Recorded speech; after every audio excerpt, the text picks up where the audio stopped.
السلام علیکم ورحمۃ اللہ وبرکاتہ۔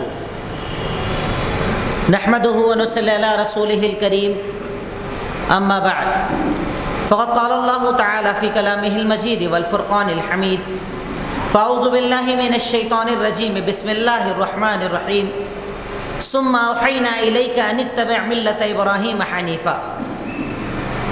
تعریف اس اللہ رب العالمین کے لیے جو یک و تنہا اس کائنات کا خالق و مالک ہے۔ ان گنت بے شمار درود و سلام سب سے آخری نبی احمد مجتبی محمد مصطفیٰ صلی اللہ علیہ وسلم کی ذات گرامی پر۔ اللہم صلی علی محمد وعلی آل محمد کما صلیت علی ابراہیم وعلی آل ابراہیم انکا حمید مجید۔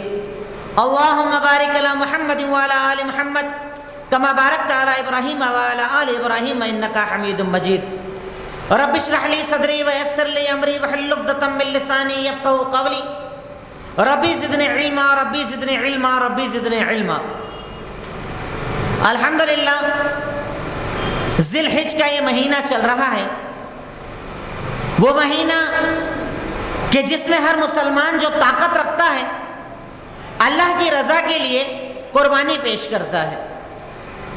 یہ قربانی جن کی سنت ہے، یہ قربانی جن کا طریقہ ہے، یہ قربانی جن کی یاد میں کی جاتی ہے، آج انہی کے عنوان پر کچھ باتیں میں آپ کے سامنے رکھنا چاہتا ہوں کہ ہم نے حضرت ابراہیم علیہ السلام سے کیا سیکھا۔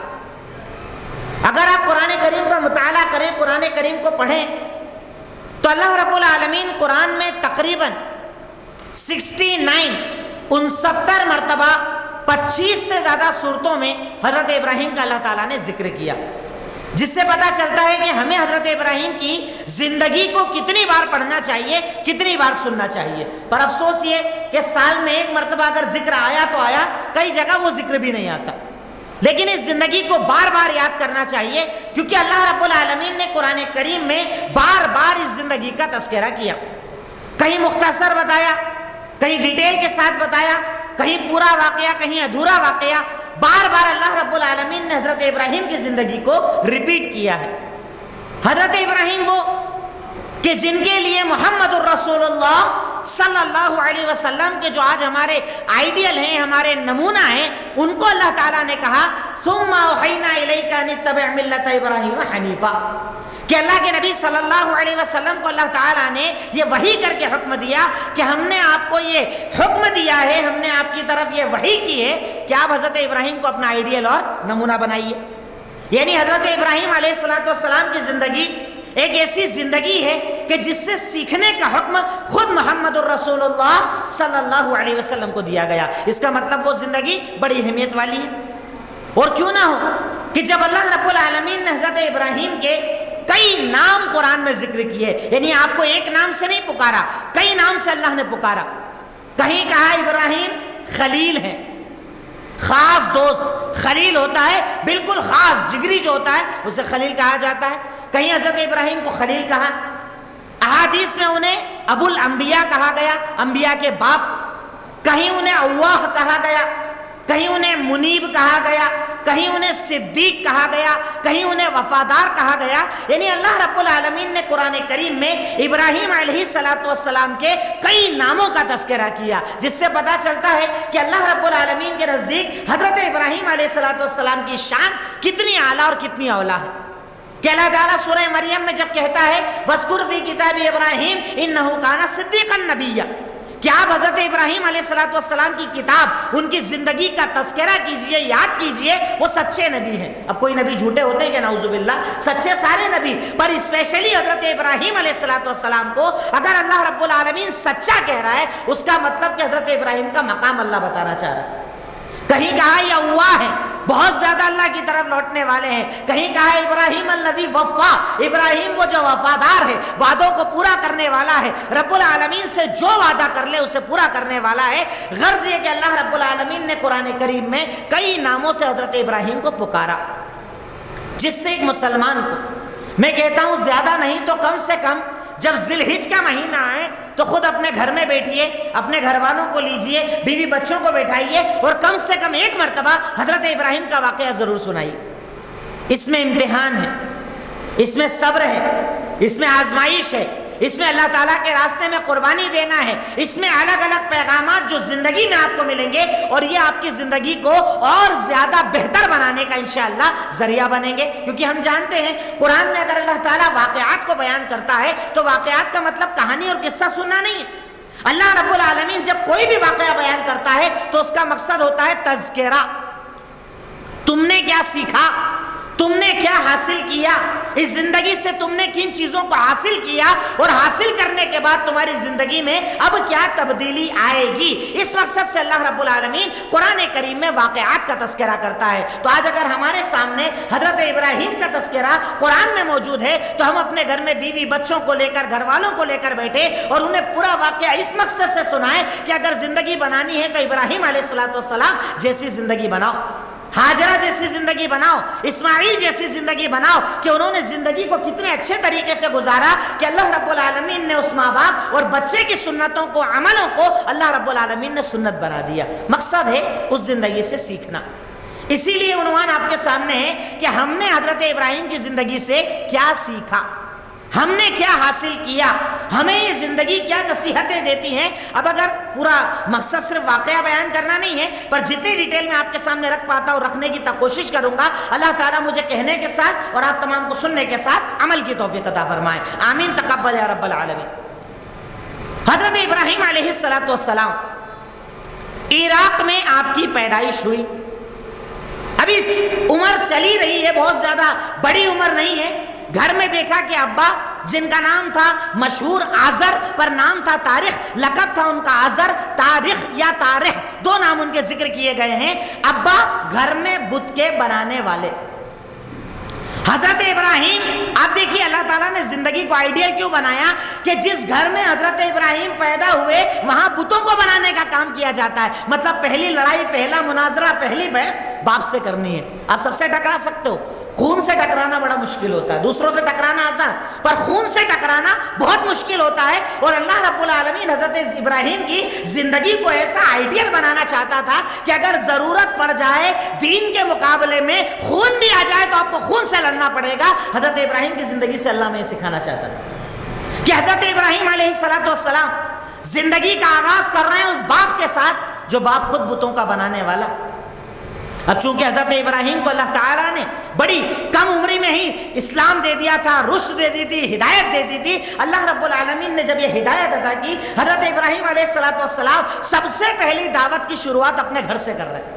یہاں پر یہ پتہ چلتا ہے کہ دعوت کا آغاز ہمیشہ اپنے گھر سے ہونا چاہیے. اولادیں بگڑی ہوئی ہے، بیوی نماز نہیں پڑھتی، گھر میں دین کا ماحول نہیں ہے اور کیڑے دوسروں میں نظر آتے ہیں. وہ مولوی صاحب ایسا کرتے، فلاں صاحب ایسا کرتے، ان کے گھر میں کاروبار ایسا، ان کے گھر میں بیاس کا کاروبار کیا جاتا ہے، یہ نشہ کرتے، وہ کرتے. گھر میں زبان نہیں کھلتی، گھر میں دعوت کا کام نہیں ہوتا اور باہر والوں کو دین سکھایا جاتا ہے. حضرت ابراہیم کی زندگی نے یہ سکھایا کہ سب سے پہلا آغاز اپنے گھر سے ہونا چاہیے. اور جب گھر سے کرو، چاہے گھر میں کتنا بڑا گنہگار نہ ہو، کتنا بڑا غلط عمل کرنے والا کیوں نہ ہو، حضرت ابراہیم نبی ہے اور نبی کے لیے اگر سب سے بڑا کوئی کرائم نظر آتا ہے وہ ہے شرک کرنا. شرک سے بڑا کوئی گناہ نبی کے سامنے نہیں ہوتا. اب نبی کے سامنے اتنا بڑا گناہ ہے کہ صرف کر نہیں رہے ہیں بلکہ کرنے کے بت پیدا کر رہے ہیں، بت بنا رہے ہیں. اس ابا کو بھی بدتمیزی سے نہیں بول رہے ہیں. قرآن سورہ مریم آیت نمبر 41 سے 58 تک اللہ تعالیٰ تذکرہ کرتا ہے کہ حضرت ابراہیم نے جب اپنے ابا کو دعوت دی پورے اخلاق کے ساتھ دعوت دی. آپ اگر ان آیتوں کو پڑھیں، اگر آپ ان آیتوں کو سنیں تو اللہ رب العالمین آیتوں میں جو ایک لفظ بار بار ریپیٹ کرتا ہے، یا ابتی، یا ابتی، اے میرے ابا جان. یہ نہیں بولا ہے شرک کرنے والے، اے کفر کرنے والے، اے فلاں فلاں جگہ عبادت کرنے والے، اے سجدے کرنے والے، اے غلط عمل کرنے والے، اے گنہگار. اپنے باپ کا پورا لحاظ، پورا ادب رکھتے ہوئے حضرت ابراہیم نے دعوت دی. اس سے پتہ چلتا ہے کہ جب خون کے سامنے بات آئے نا تو آپ کو ادب بھی رکھنا پڑے گا. ورنہ ہمارے ہوتا کیا ہے، نوجوان نئے نئے جڑے، ابھی توحید کو سمجھا ہے، کل سے ابا کوئی بول دے تو جہنم میں جائے گا، تو کافر ہو جائے گا، تیرا تو کچھ ہو نہیں سکتا. حضرت ابراہیم نے بتایا کہ چاہے باپ کتنا ہی بڑا گنہگار کیوں نہ ہو، آپ کو اپنا اخلاق خراب نہیں کرنا ہے، آپ کو تو ادب سے ہی دعوت دینا پڑے گی. حضرت ابراہیم نے کہا، یا ابتی لما تعبد ما لا يسمع ولا يبصر ولا يغني عنك شيئا. اے میرے ابا جان، آپ کیوں عبادت کرتے ہیں ایسے معبودوں کی جو نہ سن سکے، جو نہ دیکھ سکے. اے میرے ابا ابا جان آپ کیوں عبادت کرتے ہیں شیطان کی؟ شیطان نے تو اللہ کا انکار کیا تھا نا. ابا جان ابا جان ابا جان. اخلاق، کردار، بولنے کا انداز دعوت میں ایک بنیادی حصہ ہے. کئی لوگ ہیں بولنا بہت اچھا آتا ہے، دلیلیں بھی یاد ہے، کئی علماء کے کورس بھی کر رکھے ہیں، سرٹیفکیٹ لے کر گھومتے ہیں، لیکن جب دعوت دیں گے تو سیدھے لٹ مارنے والی دعوت. پہلی شروعات ایسی کریں گے کہ اس کو دیکھ کر لوگ بولتے ہیں اگر ایسے ہوتے نا یہ والے کتاب اور سنت والے تو ہم جائیں وہیں پر اچھے ہیں، اس کی دعوت نہیں چاہیے. اخلاق ضروری ہے، اخلاق شرط ہے. حضرت ابراہیم علیہ السلام نے بتایا کہ چاہے باپ بتوں کا بنانے والا تھا پر ابا کو کہہ رہے ہیں میرے ابا جان. اچھا اب دیکھیے ایک چیز یہ بھی پتا چلتی ہے کہ حضرت ابراہیم نے یہ بھی بتایا کہ دلیل کے لیے ہمیشہ ضروری نہیں ہے کہ آپ کتابیں اٹھا کر بتائیں، کبھی کبھی عقلی دلیلوں کا بھی استعمال کرنا پڑے گا، لاجک کا بھی استعمال کرنا پڑے گا. یعنی جس کو دعوت دے رہے ہیں اس کے لیول پر جا کر دعوت دی جائے گی، اس کے لیول پر جا کر دلیلیں دی جائے گی. حضرت ابراہیم نے یہ بھی بتایا، آپ نے یہ نہیں کہا ابا ایسا ابا ویسا، ڈائریکٹلی ان کے دماغ پر اٹیک کرتے ہوئے کہا اے میرے ابا جان آپ کیوں عبادت کرتے ہیں ایسے بتوں کی؟ سن سکتے کیا؟ دیکھ سکتے کیا؟ فائدہ نقصان کے مالک ہیں کیا؟ ان کا کوئی اختیار ہے کیا؟ ایسا سوال کہ ابا اس کا جواب ہی نہ دے پائے، اس کا رپلائی نہ کر پائے، اس کا ڈیفنس نہ کر پائے. ایسی دلیلیں حضرت ابراہیم نے کھڑی کی. اور اس کے بعد پھر حضرت ابراہیم انہی آیتوں کے آگے کہتے ہیں انی قد جاءنی من العلم ما لم یاتک، اے میرے ابا جان میرے پاس اللہ نے ایسا علم بھیجا ہے جو آپ کے پاس نہیں ہے، میری پیروی کرو. اگر پیروی کرو گے تو ہدایت کے راستے پر آ جاؤ گے. جس سے یہ پتا چلتا ہے کہ علم والوں کی پیروی کرنا ضروری ہے اگر آپ ہدایت کا راستہ چاہتے ہو. ابھی جو حالات ہمارے سامنے پچھلے 2 سالوں سے چل رہے ہیں، مسجدیں بند ہوئی، مسجدوں میں آنا کم ہوا، جمعہ میں آنا کم ہوا. اب عام لوگوں کی عادتیں ایسی بن گئی ہیں کہ ٹوٹل مسجد سے دور ہو گئے، جمعہ تک کا احساس نہیں ہوتا، علماء کی اہمیت نہیں ہے. ایک آدمی نیٹ پر آیا، وہ کون ہے، کیا بولنے والا ہے، کہاں علم سیکھا، کچھ نہیں جانتے، اسے اپنا عالم اور رہبر مانتے ہیں اور اس کی باتوں پر عمل شروع کر دیتے ہیں. علم والوں سے جڑنا شرط ہے، چاہے علم والا چھوٹا ہی کیوں نہ ہو. حضرت ابراہیم چھوٹے ہیں، ابا بڑے ہیں، پھر بھی کہہ رہے ہیں کہ ابا جان میرے پاس علم ہے آپ کے پاس نہیں ہے، میری پیروی کرو ورنہ گمراہ ہو جاؤ گے. اور ابا گمراہ ہوا جب ابا نے علم کی پیروی نہیں کی، گمراہ ہو گیا. اس سے پتا چلتا ہے کہ حالات کیسے بھی ہوں، چاہے اس عالم میں کمیاں نظر آئے، چاہے اس کے اخلاق میں کمیاں نظر آئے، پر آپ کو اس کے علم سے فائدہ اٹھانا پڑے گا، علم والے سے جڑنا پڑے گا اگر آپ ہدایت چاہتے ہیں. اور اگر عالم سے دور بھاگیں گے آپ ذلیل و رسوا ہو جائیں گے، ضلالت کے راستے پر آ جائیں گے. ہدایت دلانے والا، ہدایت کا راستہ بتانے والا، قرآن اور حدیث بتانے والا عالم ہوتا ہے. اور عالم کا مقام آپ کبھی حاصل نہیں کر سکتے، چاہے عالم میں آپ کیڑے نکال لو، عالم کی کمیاں نکال لو، عالم کی کوتاہیاں بتا دو، سب کچھ کرنے کے بعد بھی آپ اس کے علم کے سامنے کھڑے نہیں ہو پاؤ. عالم کا مقام الگ ہوتا ہے، جاہل کا مقام الگ ہوتا ہے. تو حضرت ابراہیم نے اپنی دعوت میں یہ بھی بتا دیا کہ ابا میرے پاس علم ہے آپ کے پاس نہیں ہے، علم کی پیروی کرو، نہیں کرو گے گمراہ ہو جاؤ گے. اور نہیں کی تو ابا گمراہ ہو گیا. لیکن ابا نہ دلیل سننے والا تھا نہ علم سننے والا تھا. ابا 2 ٹوک لفظوں میں کہتا ہے کہ ابراہیم ایسا لگتا ہے اراغب انت عن آلہتی یا ابراہیم، ابراہیم ایسا لگ رہا ہے کہ تو میرے بتوں کو اگنور کر رہا ہے، چھوڑ رہا ہے، جو میں بناتا ہوں اسے چھوڑ رہا ہے، قوم کے بتوں کو چھوڑ رہا ہے، ساری قوم عبادت کرتی ہے تو چھوڑ رہا ہے. اگر ایسا کرے گا نا پتھروں سے مار مار کے ختم کر دوں گا. وہجرنی ملیہ، یا گھر سے نکل جا، یا تو گھر سے بدر کر دوں گا، گھر سے باہر کر دوں گا، یا پتھروں سے ماروں گا. یہاں یہ پتا چلتا ہے کہ شرک پر رہو گے کوئی تکلیف نہیں آئے گی، توحید پر آؤ گے تکلیف آئے گی، حق پر آؤ گے تکلیف آئے گی. حق پر دقتیں آتی ہے، حق پر پریشانیاں آتی ہے، گھر بھی چھوڑنا پڑتا ہے، تعلقات توڑنا پڑتے ہیں، کاروبار چھوڑنا پڑتا ہے، اکیلے رہنا پڑتا ہے، بھوک مری میں رہنا پڑتا ہے، ہر تکلیف آئے گی. اگر آپ اس نعمت کو دیکھ لو جس کا بدلہ اللہ تعالیٰ جنت عطا کرنے والا ہے انشاءاللہ. کیا کہا ابا نے؟ اب ابا جب دلیلوں کے جواب نہیں دے پاتا ہے نا، جب مخالف دلیل کے جواب نہیں دے پاتا ہے نا، اس کے پاس ایک ہی ذریعہ ہوتا ہے، مارو ٹھوکو گھر سے باہر کر دو. ماریں گے، پتھر سے ماریں گے، گھر سے نکال دیں گے. پر حضرت ابراہیم کو فرق پڑا؟ مومن کو فرق نہیں پڑتا. حضرت ابراہیم نے یہ بتایا کہ اگر ابا بھی خلاف چلا جائے، ابا گھر سے بھی نکال دے، ابا دولت بھی چھین لے، کوئی فرق نہیں پڑنا چاہیے، کیونکہ مومن کی اصل معراج ہے رب راضی ہو جائے اور جنت میں جگہ دے دے. ابا کو کیا کہا؟ ابا نے جب کہا مار دوں گا، پتھر سے ماروں گا، گھر سے نکال دوں گا، کچھ نہیں، زیادہ بحث نہیں، ایک بار بتاؤ، سمجھاؤ، دعوت دو، دلیلیں بتاؤ، مان لے ٹھیک، نہیں تو جاہل سے زیادہ بحث نہیں کرنا چاہیے، جو ہمارے نوجوان آج کل کرتے ہیں.